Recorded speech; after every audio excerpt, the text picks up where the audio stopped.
Bonjour à tous, bienvenue dans une nouvelle vidéo de consacrée à Delta Green sur un supplément qui vient de sortir qui malheureusement n'est pas très neuf au final puisqu'il s'agit de The Millennium. Donc The Millennium, ça s'appelait Countdown dans la vieille version, c'était le premier supplément massif et le premier supplément tout court de Delta Green. Donc il faut retracer, c'est vu comme l'un des meilleurs suppléments jamais créés pour beaucoup de gammes, je peux dire sans m'avancer que c'est quand même un excellent supplément. Et c'était un paveton de plus de 300 pages qui sortait comme ça. Je me rappelle dans mes jeunes années, il n'existait qu'en anglais, donc j'avais pas réussi à me le procurer avant très très longtemps, avant que je me remette à faire du jeu de rôle il y a 6 ans en gros, et je l'ai racheté avant de le revendre parce que maintenant j'ai plus vraiment j'ai plus la gamme du vieux Delta Green à part le vieux bouquin de base que je conserve. Donc ce qui s'est passé, c'est que Delta Green a une nouvelle édition en 2016, et suite à ça, il y a eu une évolution des règles et une évolution, une volonté de s'affranchir le plus possible de tout ce qui était de l'appel de Cthulhu classique de Chaosium. Donc ça, c'est pour ça que il y a l'hypergéométrie à la place de la magie, c'est pour ça qu'il y a pas mal de choses qui sont gommées à droite à gauche pour permettre un peu de ne pas étouffer. Et je pense aussi pour une question de fric, hein, je ne suis pas expert, mais je pense qu'ils avaient un deal. Bref,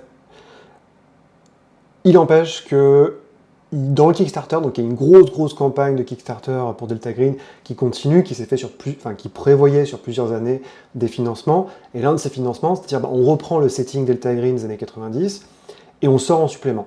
Et chaque bouquin sera concrètement un des suppléments qui existaient.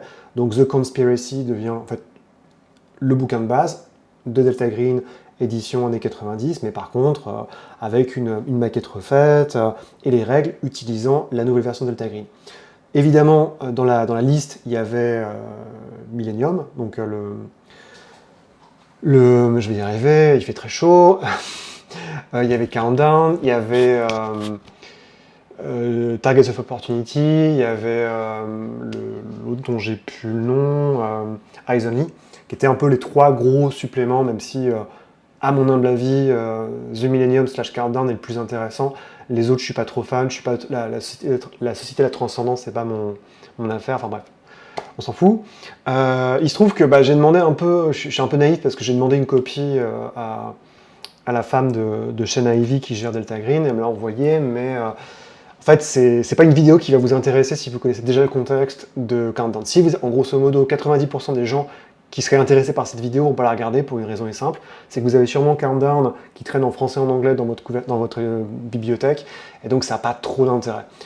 Essentiellement, donc, si c'est juste le contenu est quasiment identique, il n'y a presque rien qui a été changé, c'est juste l'apparence. Je vais quand même, pour les gens qui ne l'auraient jamais lu, ou qui vont peut-être l'acheter quand ça sortira en français, parce que je suis sûr qu'Akilios le sortira, passer un petit peu pour expliquer les factions, ce qui est présent. Donc, si mon truc veut bien se lancer, ça commence par un rapport qui est fait, c'est Alphonse qui contacte, donc on rappelle, hein, Delta Green, The Conspiracy, donc Millennium, prend place en 99, avant le schisme, avant le fait que le programme existe, avant la grande guerre entre le Delta Green classique, qui est d'une nature conspiratoire et cellulaire, suite à la mort suite à la mort du colonel Fairfield, qui était un gros casse-cou et qui s'est fait massacrer par les mecs du contre-renseignement de Majestic 12. Donc Majestic 12, c'était le pendant de Delta Green dans le gouvernement qui bossait avec les Greys, qui étaient des petits gris, donc des aliens, qui étaient manipulés par une autre race très connue de l'appel de Cthulhu. Et donc, avec toute cette puissance, ils ont décidé d'écraser Delta Green. Et Delta Green, en voyant Fairfield mourir, ont décidé de se reformer sous la forme d'une conspiration, avec des cellules, la cellule A avec l'agent Alphonse, la cellule B, la cellule C, ainsi de suite. Et ça perdure jusqu'au début des années 2000, où là, il va y avoir un changement, et c'est là où on arrive complètement sur le nouveau Delta Green, que l'on connaît si vous jouez à la nouvelle version. Je ne vais pas en dire plus, vous avez sûrement le livre du handler, donc de l'agent traitant, qui vous expliquera ça beaucoup mieux que moi. Donc là, donc Alphonse, le chef de Delta Green concrètement, qui fait un rapport sur la cellule Y qui s'est fait massacrer et qui a difficilement survécu en enquêtant sur quelque chose qui s'appelle l'armée du troisième œil en Angleterre. Et il y a eu une sorte d'attaque près de l'ambassade américaine, et on ne sait pas trop de quoi il retourne, mais visiblement, Delta Green est tombé sur son équivalent britannique qui s'appelle Pisces, donc les poissons, et ça s'est très mal passé. Donc on va en comprendre un peu plus tard.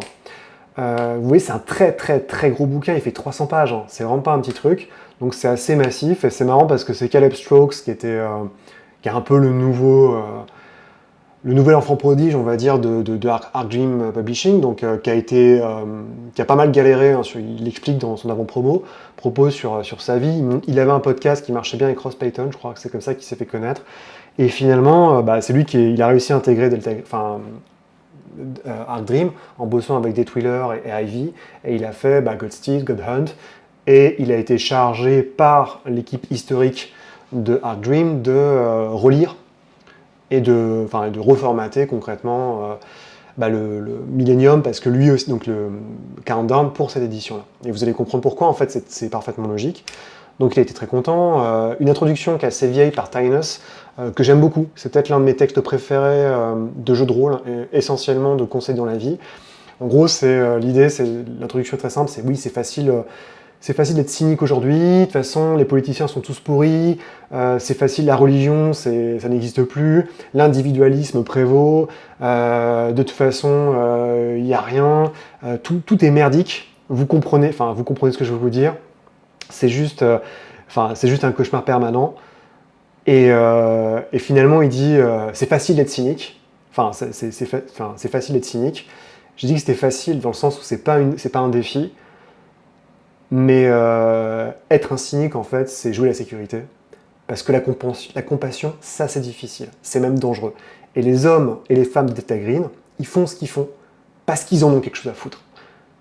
Et j'ai trouvé ça m'est vraiment pas mal touché, je trouve, quand j'avais lu ça il y a quelques années, je sais pas, quand j'étais lycéen.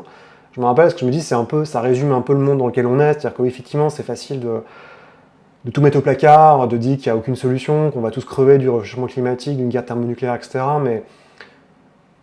Mais des fois, c'est important d'en avoir quelque chose à foutre, quoi. Parce que c'est ça qui nous motive, on a tous besoin, j'ai envie de dire, d'un but ou de trouver quelque chose. Et je pense que la notion spirituelle du monde, elle existe encore. Alors, je ne vous parle pas de la religion, mais c'est normal de chercher un but ou quelque chose.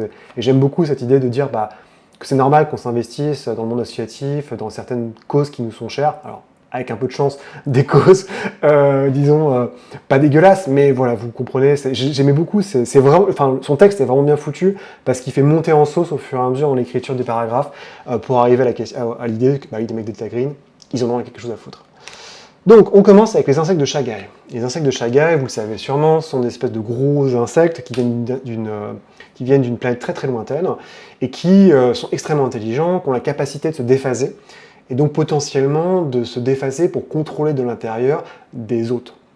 Ils ont eu la très bonne idée aussi de créer, donc ils ont une technologie très avancée, ils ont créé des portails sur leur planète qui leur ont permis de rentrer en contact avec Azathoth, les transformant immédiatement en sectateurs d'Azathoth. Dans un effort de voir, parce que leur planète allait être détruite, ils ont dit ok, il faut qu'on parte, donc ils ont monté des grands vaisseaux, ils ont commencé à voyager en faisant des colonies à différents endroits, avant d'arriver sur notre système solaire, puis enfin de finir poursuivi par Groth. Donc Groth il est dans l'un des scénarios Delta Green classiques, c'est une sorte de grosse lune de chair, c'est un grand ancien en fait qu'on peut voir, et c'est une sorte de signe d'apocalypse comme Galactus qui arrive et qui prédit la destruction des systèmes solaires et des planètes. Et finalement, le vaisseau des Shan, c'est des insectes de Shagai, c'est craché quelque part au fin fond de l'Écosse, dans le Godswood Forest, et c'est là où il y a une sorte d'insurrection dans le vaisseau, parce que les chats, ils sont très intelligents, mais ils ont aussi des factions, donc il y avait les prêtres qui sont pris la tête, il y avait la royauté, il y avait les prêtres, donc ils sont un peu entretués, et ils ont été stasés suite à cette purge. Et au début des années 60, il y a un mec qui fait de la randonnée, qui se fait snapper par les Shagai et qui se fait posséder, en fait, donc il y a un insecte qui lui rentre dans le cerveau. Le problème, c'est que quand vous avez un insecte dans le cerveau, l'insecte vous contrôle par un système de récompense-pulsion qui fait vous n'êtes pas exactement en automate. Il peut prendre le contrôle, mais il ne peut prendre le contrôle que de nuit, c'est-à-dire que les insectes n'aiment pas la lumière, et essentiellement, ils utilisent un système qui fait perdre la santé mentale en poussant sur les pulsions de leur hôte pour peu à peu leur broyer l'esprit. Vous commencez à voir le truc, ce qui va se passer, c'est qu'au fur et à mesure, cette infection va envahir tout un village, ce qui fait que Pisces, qui est l'équivalent de Delta Green en Angleterre, qui était un héritier de John Dee, c'est MI13, je crois, c'est l'un des MI en fait, donc c'est pas le MI6, c'est le MI13, qui est spécialisé dans le paranormal, va finir par être alerté, sauf que ils vont se faire infecter. Et c'est là tout le truc, c'est que les insectes de Shagai commencent à infecter l'équivalent de Delta Green, ce qui va provoquer beaucoup de problèmes. Et leur but, c'est de prendre le contrôle, enfin techniquement, leur but, c'est de prendre le contrôle du gouvernement britannique et ensuite du monde, en infectant au fur et à mesure des gens. Sauf que, évidemment, il y a même une scission au sein des insectes de Chagai qui fait que les jeunes insectes de Chagai qui sont nés sur Terre ont juste envie de contrôler la Terre. Alors que les vieux insectes qui sont arrivés avec le vaisseau Temple, eux se disent bah non, notre but c'est juste d'ouvrir un portail pour vénérer Azathoth, et bon, la Terre on s'en fout, quoi. Et du coup, ça permet potentiellement de créer des bisbilles à l'intérieur des insectes de Chagai, et donc vous filez un bref atout, entre parenthèses, quand vous devrez lutter contre eux. Ensuite, on a tout un truc sur Pisces. Donc Pisces, c'est, comme je disais, c'est l'équivalent britannique de Delta Green. L'histoire est très très bien faite, c'est vraiment extrêmement profond et ça permet, c'est la grande force en fait de Countdown, c'est de rendre le monde plus vaste. C'est-à-dire qu'on n'est plus juste aux États-Unis, on n'est plus juste sur Delta Green et Magic Six Fold, on vous donne plein d'autres cartes. Et c'est pour ça que c'est un bouquin qui est absolument brillant, parce que non seulement c'est extrêmement bien écrit, je vais passer les détails, mais l'histoire de Pisces est assez intéressante, elle est bien plus ancienne que celle de Delta Green, puisqu'elle commence à la fin du 19e siècle, durant l'histoire coloniale, se déroule durant la Première Guerre mondiale et continue. C'est pas juste avec un Raid Innsmouth, quoi, pour aller vite. C'est très très bien foutu. Et il y a tout ce côté un peu suranné britannique, donc qui évite, pas tout, mais la majorité des clichés que les Américains peuvent avoir sur les Britanniques, donc c'est quand même du très, très haut vol. Évidemment, il y a un gros passage sur la Seconde Guerre mondiale, et c'est assez marrant parce que s'ils ont lutté contre la Karotekia, donc les nazis, quoi, on vous propose aussi d'autres, il y a d'autres ordres qui sont par exemple au Japon, ils ont une espèce de société secrète maléfique aussi. Il y a les Russes, évidemment, avec le Smersh, et Delta Green, avec qui ils ont une relation jusqu'à un certain niveau de bon ton. Arrive la guerre froide, donc avec les évolutions que ça peut engendrer, et finalement le délitement des élites de Pisces, qui peu à peu sont quand même extrêmement vieillissantes, pour enfin arriver à l'infection par les Chagai, et c'est à vous après d'en faire un peu ce que vous voulez. On vous donne les différents endroits où est logé le Pisces, comment se déroule l'infestation mentale des autres, puisqu'en fait les autres, tant qu'ils ne sont pas complètement infectés, ils peuvent essayer de repousser la force qui les envahit. Différentes cartes, donc c'est quand même assez... Et les techniques de recrutement pour rentrer à Pisces. Il y a quand même énormément, ça c'est un truc aussi du vieux Delta Green, ils sont un peu calmés depuis, mais dans le vieux Delta Green, les pages des personnages importants sont très denses. C'est-à-dire qu'il n'y a pas un PNJ, il n'y a pas deux PNJ, il y en a quasiment 7, 8, 10. C'est vraiment mastoc. Donc notamment, on va trouver la chef de Pisces qui est infectée, l'ancien chef de Pisces qui est à la retraite, mais qui n'est pas infecté et qui pourrait mettre son nez dans les affaires, une pyromane, une membre du Parlement qui commence à flairer les embrouilles, un petit jeune qui vient d'être recruté qui va rapidement être infecté si Delta Green ne fait rien. Donc toutes les pièces sont imbriquées pour vous pour créer une campagne de Delta Green qui lutte contre Pisces, avec notamment l'histoire de l'ambassade qui a explosé. L'armée du troisième œil, donc ça c'est un peu le contraire, donc très succinctement, l'armée du troisième œil, c'est un type qui faisait de la randonnée, qui s'est fait choper un Américain qui s'est fait choper par les insectes de Chagai, et qui a réussi à lutter et se sortir l'insecte de la tête en faisant un trou. Donc il s'est fait une trépanation. Et ce gars a commencé à enrôler des gens, c'est-à-dire qu'il a eu la chance de trouver qu'il a fait des trépanations qui n'ont pas marché du tout, donc il est devenu un serial killer. Par contre, il a réussi à en sauver un ou deux, qui ensemble ont commencé à réfléchir sur comment est-ce qu'on fait pour se débarrasser des insectes de Chagai. Parce que ce que je ne vous ai pas dit aussi, c'est que quand vous êtes infecté par un insecte de Chagai, ça marche dans les deux sens. C'est-à-dire que l'insecte connaît vos souvenirs, mais vous commencez à avoir toutes les mémoires de l'insecte. Et donc, les gens de l'armée du troisième œil sont fait infecter par des jeunes Chagai. Donc ils ont pas la connaissance ancienne, donc ils n'ont pas la connaissance de la planète des Chams, mais par contre, ils connaissent la conspiration, ils connaissent leur caste, ils connaissent comment le vaisseau, et donc ça leur donne un certain avantage, même si c'est très limité par la petitesse de leurs moyens. Mais cette petitesse de moyens, elle est contrebalancée par leur ferveur qui est proche d'un culte. Notamment, ils ont une très bonne idée, c'est qu'à un moment, ils ont kidnappé une neurochirurgienne à qui ils ont montré en fait la trépanation qui se faisait, et lui dire, et quand elle a vu un insecte, ils lui ont dit c'est simple. Non, elle est arrivée, ils ont dit soit c'est nous qui faisons la trépanation, donc comme ça, soit c'est toi qui l'as fait pour limiter la mort des gens. Donc elle l'a fait un peu à contre-cœur, et puis quand elle a vu un insecte qui est sorti, désintégré par la lumière, parce que oui, les insectes de Chagai ne supportent pas la lumière, elle a tout de suite rejoint l'armée. Et donc cette armée du troisième œil, c'est une sorte d'allié qui est un peu fou, Mais là, toute la question, c'est est-ce que Delta Green arrivera à voir au-dessus de la folie pour les manipuler, les utiliser pour faire tomber en fait l'infection qui a parasité leur équivalent britannique. Il y a aussi donc le major Kenneth Coleridge, c'est Monsieur Cotton, c'est le grand méchant qui est lancé pour assassiner l'armée du Troisième œil et potentiellement Delta Green, il est infecté par les Shans. Le GRU, alors le GRU, ça c'est très rigolo, c'est un peu pareil, c'est en Russie.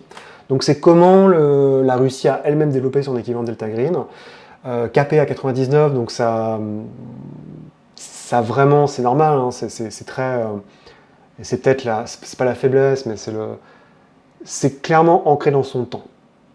Vous allez comprendre pourquoi. Donc le GRU est très rapidement monté dans une cellule, le GRU est formellement au début créé par Staline pour purger le NKVD. Et finalement, ils s'aperçoivent que le fait qu'il y ait plein de gens qui meurent à cause des purges de Staline notamment, crée, donc oui, ils abattent des nazis, mais crée, il y a des espèces de proto-humains qui se baladent et qui mangent les cadavres. En effet, vous l'avez sûrement compris, ce qui se passe, c'est qu'il y a plein de ghouls, et les ghouls, quand elles voient tous les corps, elles sont là, oh, c'est génial et tout, et elles commencent à vénérer Staline comme étant le grand donateur, parce que tous les corps viennent grâce à Staline. En plus, les ghouls, elles n'aiment pas les nazis, parce que les nazis brûlent les corps, donc elles ne peuvent pas les manger. Et finalement, le GRU commence à voir ça, il se dit « Wow, putain !» Donc il commence à abattre toutes les ghouls qu'ils peuvent trouver. Durant la Seconde Guerre mondiale, tout en restant vraiment, et ça c'est peut-être la grande différence avec les Britanniques et les Américains, c'est que si les trois font partie de l'espionnage, le GRU est d'abord spécialisé pour abattre les espions et pour lutter même au sein de l'administration de Staline contre Beria, contre tout le monde. Donc ils ont vraiment... c'est les plus hardcore des hardcore parce qu'il y a aussi toute cette... c'est un peu tout ce côté russe, on va dire, extrêmement brutal, qu'on a vu dans les œuvres de fiction, qu'on a vu dans l'histoire, et qui se répercute dans la représentation du GRU. Après la guerre, le GRU va essayer de changer de forme pour justement continuer à traquer les anciens de la Karotekia et toutes les menaces surnaturelles qui peuvent arriver. C'est notamment eux qui vont aider à faire tomber les Skoptsi, dont on va reparler. Ils vont réussir en fait à renforcer leur budget et leur puissance avec Roswell, parce qu'ils vont ils vont simplement dire à Staline, vous avez vu, dis donc, les Américains, ils viennent d'avoir un vaisseau extraterrestre qui est tombé chez eux, il faut vraiment qu'on se renforce contre ça, ce qui va leur permettre de monter en puissance. Et finalement, ils vont, comme d'habitude, dans la grande tradition russe, ils vont voir que Staline essaie de pousser pour trouver un élixir pour rester en vie, parce qu'il commence à vieillir, et donc ils vont activement commencer à buter les gens qui aident, notamment d'anciens nazis, pour créer des élixirs de vie pour Staline. Et notamment, à un moment, Delta Green va lancer une opération aussi pour pour empêcher Staline de devenir immortel, et finalement, ils vont se faire capturer par le GRU, qui va faire « Non, mais en fait, c'est bon, vous pouvez y aller et tout ». Et quand Delta Green va finir l'opération, le GRU va arriver pour les buter, donc ils vont commencer à courir, et il y en a genre 3 qui vont survivre, qui vont dire « Ah, qui vont faire un rapport à Alphonse et compagnie, vous n'allez pas le croire, et tout. C'est bizarre, les Russes, ils nous ont kidnappés, puis ils nous ont laissé partir, on comprend pas exactement pourquoi, c'est très bizarre. » Et le reste se situe avec la montée de la guerre froide et la puissance de l'URSS, une guerre larvée entre le SV8, donc le GRU, et Majestic 12, avec notamment, il y a pas mal de tours de passe-passe qui sont faits où le GRU va envoyer des espions infiltrés façon The American pour qu'ils infiltrent le Majestic 12. Ils vont trouver aussi un objet, une sorte d'objet extraterrestre au fin fond de la Russie qu'ils n'arrivent pas trop à contrôler. On vous donne quelques petits exemples d'opérations et on vous dit ce qui arrive après la chute de l'URSS. Donc c'est vraiment un moment, une période de grande transition où tout est détruit, et malgré la fin de l'Empire, puisque c'est essentiellement ça aussi, c'est que le GRU était là pour subvenir et aider l'URSS, et quand l'URSS n'existe plus, il faut qu'il se réinvente quelque part, parce que l'Empire qui défendait n'existe plus. Et donc, ce que devient le GRU après, c'est essentiellement un honeypot, c'est-à-dire qu'ils ont, et surtout c'est ça qui est important, ils ont beaucoup de livres occultes de l'appel de Cthulhu, notamment le Necronomicon gothique, qui est l'un des ouvrages les plus puissants qui existent. Donc ce qu'ils font, c'est qu'ils disent « Coucou, on le vend, venez chez nous ». Et à chaque fois que quelqu'un vient, bam, il se prend une balle dans la tête. Et c'est vraiment ce que devient le GRU dans ce livre, avec, pour aller vite, c'est des petits vieux, ou des gens assez âgés, qui sont des anciens militaires et des anciens hauts gradés de l'armée et des spetsnaz, qui abattent tous les gars qui seraient intéressés par ça, en faisant attention, en gardant des yeux sur les Scopsi, la Karateka s'il en reste, la Destinée, j'en passe et des meilleurs. Et le casting de personnages, c'est vraiment ça, c'est tous des généraux ou des majors, avec même un Spetsnaz, un assassin qui a été recruté, qui était juste un mec pourri qui a essayé de se refaire après la chute de l'URSS, qui s'est retrouvé dans une situation où il a failli se faire buter à cause du Necronomicon, et donc le Gru a dit « Mais il n'y a pas de souci mon gars, reste avec nous, ça va bien se passer ». Et il est obsédé par le fait de récupérer le Necronomicon gothique et de s'en débarrasser. Des agents infiltrés, donc aux États-Unis, façon The Americans aussi. C'était écrit bien avant The Americans. Donc évidemment, c'est un peu suranné parce que c'est la fin, c'est la décennie perdue, quoi. Donc c'est le délitement de l'URSS, la montée en puissance des oligarques, un Yeltsin vieillissant, alcoolique, qui est maintenu, qui a été quand même remis au pouvoir, faut jamais l'oublier, par les Américains, et les forces qui voulaient pas voir son opposant communiste arrive, et c'est juste avant que Poutine prenne le pouvoir en Russie. Et la perception du Gru dans la version 2016 est vraiment glaçante parce que justement, le Gru, c'est plus juste des petits vieillards qui assassinent ceux qui veulent récupérer des archives. C'est vraiment des mecs hyper hostiles, hyper agressifs, avec notamment l'agent Renkov et d'autres, qui rentrent en jeu. Mais c'est normal, ça reflète notre époque. Les Scopsi. Ah ouais, donc les Scopsi, si vous suivez ma série sur God's Teeth et God's Hunt, ça vous dit quelque chose. Et c'est pour ça, à mon avis, que Caleb Strokes était très fier, quelque part, de mettre en page ce bouquin, puisqu'il a fait toute une... il a beaucoup lu ce chapitre, à mon avis, pour s'inspirer. Les Scopsi sont un culte assez ancien qui remonte au Moyen-Âge, qui était tenu par un prêtre orthodoxe qui a été crucifié par des Mongols durant l'invasion mongole et qui a été approché par un avatar de Shumyagurat ou un haut prêtre qui lui a dit « Abandonne ton dieu, rejoins-moi ». Évidemment, le type a accepté. Il a été réincarné, dévoré par la Shumyagurat et recraché. Et il a monté le culte des Scopsi. Scopsi, ça veut dire castré. Donc les Scopsi, c'est vraiment un culte absolument dégueulasse qui vénère Shumyagurat, qui impose des sceaux à ses disciples, généralement assez jeunes, et qui va les castrer. Et en les castrant, il leur permet d'avoir des sceaux plus puissants, accéder à une magie, devenir des grands prêtres. Sauf qu'évidemment, ça limite forcément, puisque les cultistes ne peuvent pas se reproduire, ça implique d'enrôler dans cette espèce de secte qui se fait passer pour un culte orthodoxe, de plus en plus de gens, de plus en plus d'orphelins. Alors au début, ils font ça dans des villages.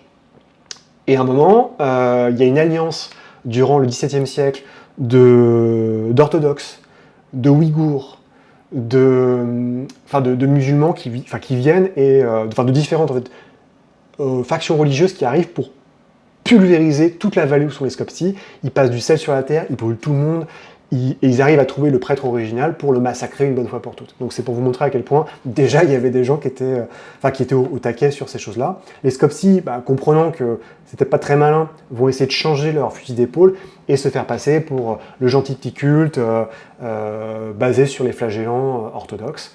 Ça va leur réussir un petit temps jusqu'à ce que le NKVD le Gru commence à mettre son nez dans ça et finissent par tous les massacrer au tout début de la révolution, de la révolution russe, de la révolution de 1918.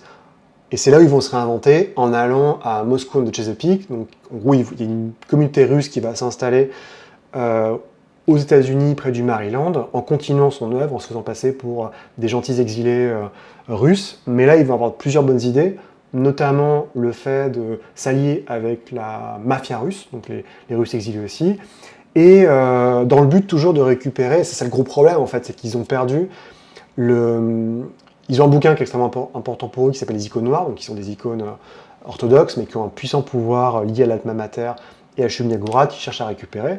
Donc notamment, ils vont embaucher un ancien, j'avance un petit peu, mais ils vont embaucher un ancien assassin du KGB qui va partir aux États-Unis parce que lui aussi a déterré la vallée qui avait été engloutie à l'époque de Staline, donc il sait qu'il y a du pouvoir là-dedans, il est devenu cultiste, et il cherche le bouquin, avec la liée en plus de la mafia russe.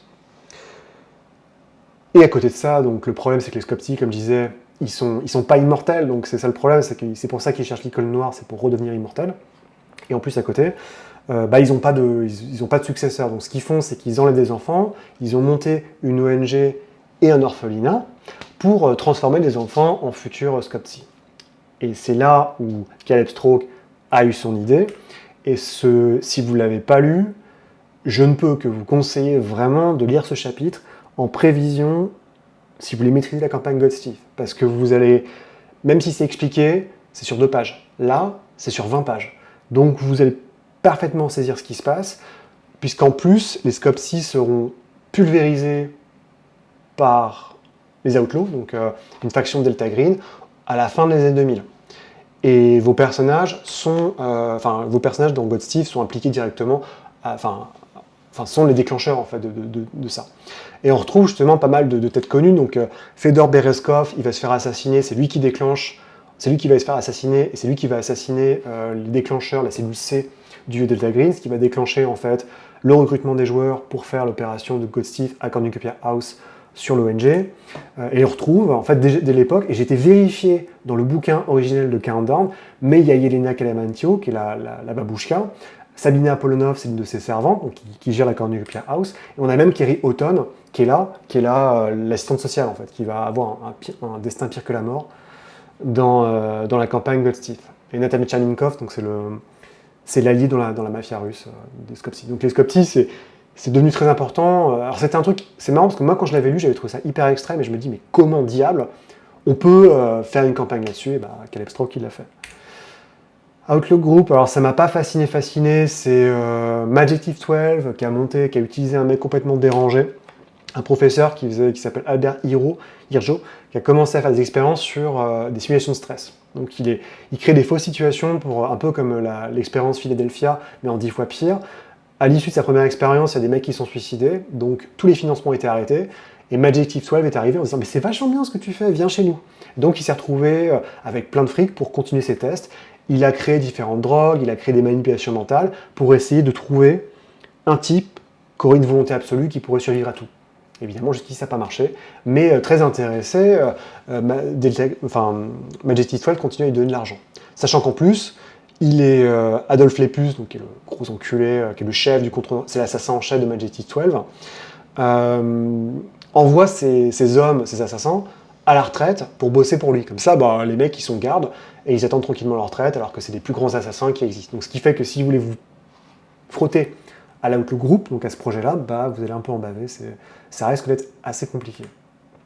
Donc je passe, ça m'a pas transcendé, même quand je l'ai vu à l'époque, ça m'a pas trop transcendé. Il y a toute une espèce de sac, disons, des différentes drogues, différents traitements qui peuvent arriver, et comme toujours des pistes en vous disant peut-être que vous avez un agent infiltré, peut-être que vous vous faites choper par Delta Green et vous allez servir de cobaye, c'est vous qui voyez comme d'habitude. Donc à chaque fois, par contre, le contenu est identique, mais par contre la maquette a été refaite. En général, je trouve ça bien, je trouve ça même très très bien. Il y a 2-3 trucs que je trouve assez chagrins, il y a des illustrations de Death Wheeler à l'époque que je trouvais mieux que ce qu'il y a aujourd'hui, mais il y en a qui sont, à l'inverse, il y en a qui n'étaient pas terribles, qui sont beaucoup mieux aujourd'hui. Phénomène X, alors ça c'est très années 90 aussi, puisque ils étaient présents dans des scénarios du livre de base du vieux Delta Green, c'est des mecs qui ont une émission télé, qui enquêtent sur le surnaturel. Donc l'idée c'est de à la fois vous dire à quoi ils servent, c'est-à-dire qu'en fait ils sont renseignés à la fois par Majestic 12 et Delta Green sur différentes... Enfin Delta Green utilise comme piste, Majestic 12 essaie de les détourner de la vérité, et ils ont été confrontés plusieurs fois au surnaturel sans vraiment savoir à quoi ça aboutissait, et on vous propose même de faire une campagne, ce qui est assez rigolo, en fait, vous jouez un peu les gars façon Cops, ou Blair Witch Project, qui vont aller sur place, évidemment se faire trucider et mourir pour ramener la vérité. Ça rappellera un jeu que peu de gens connaissent, qui s'appelle Michigan Escape from Hell, par Suda 51, c'est l'un de ses premiers, c'est l'un de ces jeux qui était hyper creepy comme ça, on joue un caméraman, et il y avait tout un truc monstrueux, le but c'était de faire le maximum de points. Un jeu que le temps a oublié. Donc on vous donne enfin le descriptif des différentes personnes qui sont là, avec le directeur, le monteur, le caméraman, la présentatrice. Il y a de tout à prendre à laisser. Tiger 36. Donc dans le genre illustration qui est quand même mieux qu'avant, je me rappelle que la vieille illustration de Tiger 36 c'était quand même elle, donc une espèce d'asiatique avec une grosse statue derrière, mais elle était à moitié avec une combinaison translucide, genre téton qui pointe avec le couteau, c'était une grande époque, années 90, donc ils ont un peu refait le boulot. Alors Tiger Transit, c'est les Chocho. Donc en gros, c'est basé sur... C'est un grand prêtre Chocho qui s'est établi aux États-Unis et qui a commencé à remonter son culte, sachant que les Chochos ont à la fois une sorte de langage infectieux, donc qui leur est propre, qui permet de faire perdurer quelque part au-delà du gène Chocho, parce que les Chochos techniquement ont un gène, mais ils essayent un peu de dépasser ça parce que c'est vrai que c'est un peu... Enfin, c'est pas ouf, quoi. Puis surtout, ça limite l'infection. Mais l'idée, c'est qu'il y a plein d'enfants durant la guerre du Vietnam qui ont été... et des boat people qui sont venus, qui sont des orphelins qui savent pas, qui sont chochos, en fait.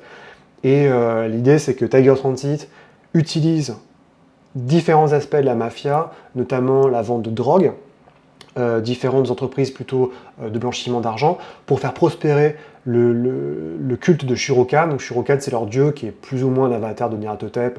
Imaginez Kali, c'est un peu pareil.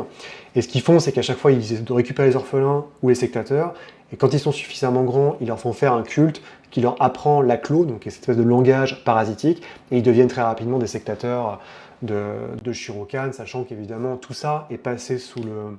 Tout ça est un peu passé sous le tapis par les officiels enfin, par la fille qui dirige ça, c'est Cho Chutsao, je crois, qui dit non mais c'est un renouveau culturel, enfin bon, c'est toute une histoire.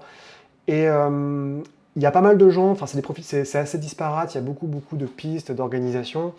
Notamment le truc principal, c'est qu'il y a en fait, le grand truc, c'est que l'une des personnes qui est responsable de l'arrivée des orphelins, qui était un ancien vétéran de la guerre du Vietnam, je crois, américain, qui s'appelle Berg, qui a ramené la majorité des orphelins et donc a aidé le culte concrètement à grossir, il a eu un gros problème, c'est qu'il a commencé à consommer l'une des drogues pures des chochos, qui lui a permis de dilater le temps et l'espace.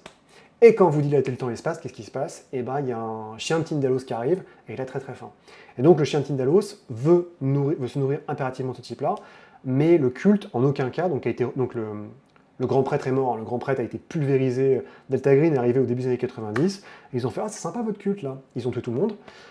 C'est très rigolo parce que comment c'est écrit en disant « Ah bah, il pensait être immortel, et finalement, au bout de 3 balles dans la colonne vertébrale, il a vu qu'il n'était pas immortel. » Enfin, il a vu que finalement, son immortalité n'était pas si puissante que ça.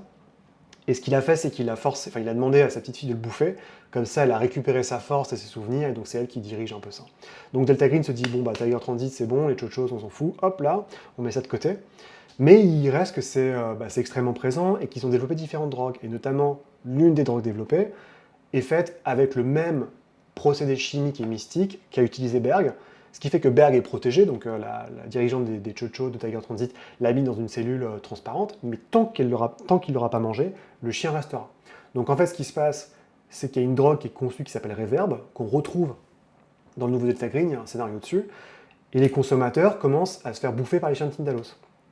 Et à côté, le Berg reste en vie dans une espèce de pièce sphérique, ce qui fait que la dirigeante de Tiger Transit est bien embêtée parce qu'elle n'a pas de solution en fait. On peut pas, aussi puissante et autant de magie qu'elle connaisse, on peut jamais vraiment se débarrasser d'un chien de Tindalos, et donc c'est assez rigolo de voir l'ironie d'être un puissant sorcier, d'être coincé parce que y a un chien qui attend qu'une chose, c'est de vous bouffer, et qui commence à bouffer vos clients. Après, on a un descriptif essentiellement des différentes...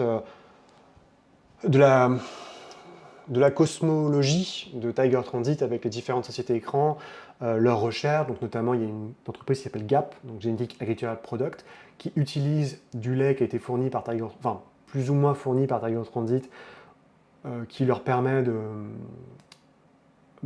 c'est du lait de Chuniagurat, ce qui fait que les gens deviennent complètement fous, sont manipulés génétiquement.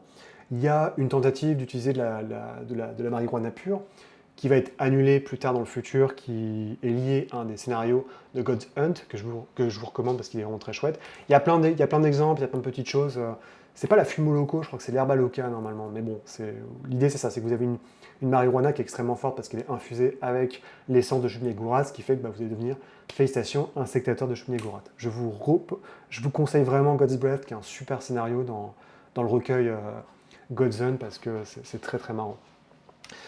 Donc voilà les effets avec le chien qui attend tout pour croquer tout le monde, et différentes pistes comme d'habitude pour essayer de lier Tiger Transit avec vos PJ.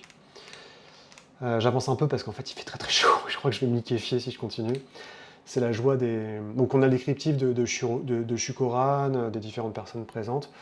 Les distacs, donc c'est pas vraiment... C'est là par exemple, le dessin original de Death Wheeler dans la vieille version était bien mieux, parce qu'il y avait un aspect creepy et complètement fou de la part du conservateur du musée, qu'on retrouve pas en fait. Là je trouve ça assez naze, je vais être honnête. Distac, c'est pas vraiment un scénario, c'est un profil. Donc il y a l'un des conservateurs du musée d'histoire naturelle de New York, qui est en fait un gentil sorcier, qui est un friendly, plus que friendly de Delta Green, qui a une collection d'objets, qui a une très grande connaissance du mythe et que vous pouvez appeler quand vous voulez, quoi, pour aller vite. C'est plus un inventaire d'objets et un contact éventuel pour vous filer un coup de main. Keeper of the Faith, ça c'est marrant, c'est lié à l'horreur de Red Hook. Donc, durant la Nouvelle-Amsterdam, il y a des sorciers qui sont arrivés, du vieux continent et qui ont amené des ghouls. Ils ont apporté des ghouls pour que les ghouls leur fabriquent tout un réseau de tunnels souterrains sous New York. Sauf que, au bout d'un moment, les ghouls ont continué de creuser, elles étaient nourries, elles étaient contentes, mais elles n'avaient pas de conception du monde extérieur. Donc la seule conception qu'elles avaient du monde extérieur, c'était la religion qui a été instaurée par les cultistes, et le développement, et cette religion s'est peu à peu écrabouillée, elle a un peu changé pour devenir une sorte de truc très bizarre sur qui s'appelle les gardiens de la foi, où les ghouls sous Manhattan vénèrent la faim, donc une sorte de faim cosmique. Les cultistes sont tous morts, parce que les sorciers ont essayé d'invoquer une horreur à Red Hook, c'est très mal fini, ils sont tous morts, et donc les ghouls se sont retrouvés un petit peu toutes seules, sans vraiment avoir autant de nourriture qu'elles le voudraient. Donc ça crée un schisme parmi les ghouls, entre ceux qui continuent à vénérer et qui se nourrissent des morts, avec les jeunes ghouls qui, elles, qu'on appelle les hérétiques, qui arrivent et qui chopent les gens et qui les bouffent dans le métro new-yorkais. Il y a plusieurs possibilités, donc ils ont un deal avec Stephen Elzis, le grand chef de la destinée, et il y a peut-être l'idée d'un exode, que les ghouls partiraient pour éviter de se nourrir sur les... Ça peut être une solution pour Delta Green, par exemple, si jamais vous êtes embourbé là-dedans, c'est essayer de faire passer les ghouls dans un autre borough, principalité, je crois, c'est ça, de New York, donc par exemple... dans le Queens ou autre, où il y aurait d'autres cimetières pour qu'ils puissent manger. Et c'est vraiment marrant parce qu'en plus il y a un serial killer qui est présent, il y a une ghoul qui est un serial killer qui mange les gens sur le train, ça fait un peu la nouvelle de Clive Barker, Midnight Meat Train. J'ai pas aimé le film, je me rappelle, le film était assez naze. Mais par contre, ouais, le livre, la nouvelle est vraiment géniale. Et donc voilà, c'est un peu l'idée, vous avez des ghouls sous New York qui peuvent aboutir à une petite histoire, sachant qu'en plus les ghouls sont, ça c'est très marrant, c'est que les ghouls donc, sont intelligentes, elles sont fortes, elles sont ce que vous voulez, mais elles sont très naïves, parce qu'elles n'ont aucune conception du monde extérieur. Et donc quand il y a des jeunes ghouls qui arrivent, qui sont des humains, qui sont devenus cannibales, et qui parlent d'avions, qui parlent de voitures, les vieilles ghouls ne comprennent pas du tout. Donc ça peut aider aussi Delta Green à les manipuler et faire en sorte que ça se finisse un peu mieux que ce que c'est à l'heure actuelle. Donc voilà, c'est les ghouls, donc ça c'est le tueur, le serial killer sur le métro. Et enfin, on finit avec le mythe d'Astur. Alors, le mythe d'Astur, c'est compliqué parce que j'ai toujours dit, je l'ai répété, je ne suis pas un grand expert du roi en jaune, c'est pas l'aspect du mythe que je préfère. J'ai bien aimé le livre, j'ai lu il y a récemment le livre original, puisqu'en plus ça se passe en partie en Bretagne, parce que c'est marrant. C'est des pistes et des idées pour implémenter le mythe d'Astur. Donc déjà, on vous récapépète ce qu'est le mythe d'Astur avec la dissolution du monde, le roi en jaune, Carcosa, le fantôme à la vérité et tous les éléments qui peuvent, et le signe jaune bien évidemment, et tout ça et comment ça peut se créer autour de vous avec des aliénations, des hallucinations, des thèmes récurrents qui vont impacter vos joueurs jusqu'à ce que peu à peu ils voient, on vous donne des pistes de différents moments, durant une fouille, durant une planque, ils commencent à avoir des symboles du signe jaune, ils commencent à avoir des éléments de Carcosa avant eux-mêmes d'être envoyés et téléportés à Carcosa et là là, c'est compliqué parce que c'est une espèce de cité onirique, cauchemardesque, mais avec une esthétique extrêmement puissante, extrêmement vieillotte, qui peut faire en sorte que les joueurs ne quittent jamais les célébrations du roi en jaune et finissent comme d'autres habitants coincés à Carcosa quelque part. Il y a pas mal de petites règles. Il y a aussi l'utilisation du tarot. Ils avaient fait un tarot du roi en jaune. C'est marrant qu'il ne soit pas sorti en français d'ailleurs. J'aurais pensé qu'Achilleos l'aurait sorti en bonus. Parce qu'il était assez cool de souvenirs. Différentes pistes de rencontres et on finit avec des annexes sur des rapports d'un friendly de Delta Green pour vous donner donc un rapport sur ce qui s'est passé à Groversville. Donc c'est l'un des scénarios avec la protomatière dans le bouquin original de Delta Green, dans le vieux Delta Green. Aussi donc une autopsie sur les profonds et une explication sur les ghouls, sur leur physiologie. Bon, voilà, c'est vraiment des gros textes, vous voyez, à chaque fois, c'est 400 pages. Donc c'est pour vous redonner des éléments sur sur le monde dans un contexte quasi scientifique, et ça finit avec un gel. Alors, je ne me rappelle plus d'où vient le gel, mais clairement, c'est pas de la confiture.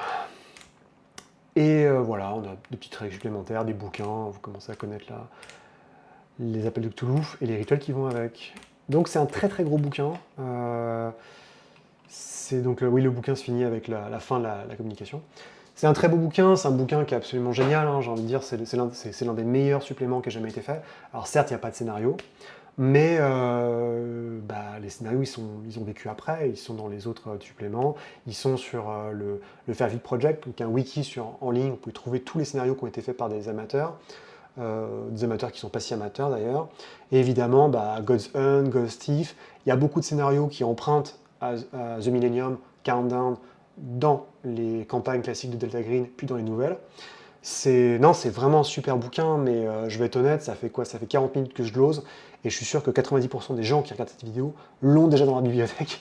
Donc tout ce que vous pouvez espérer, en plus, parce qu'il a été sorti en français chez Sans Détour, mais si vous n'avez pas l'édition Sans Détour, attendez un petit peu, parce que bon, ça prendra peut-être 1 an, 2 ans, 3 ans, mais je mets ma main à couper que quand toutes les campagnes ont été traduites, et ça va aller vite, hein, parce que mine de rien, ils ont traduit le premier Superman de scénario. Ils vont traduire le truc de Carcosa, Impossible Landscape, et le... C'est quoi c'est? Je crois que c'est une nuit à l'opéra, ou enfin une nuit à l'opéra. Donc ça veut dire qu'après, s'ils font 2 bouquins à chaque fois, le prochain sera soit God's Teeth et Ghost Hunt ensemble, soit ça sera Black Site et le Labyrinthe.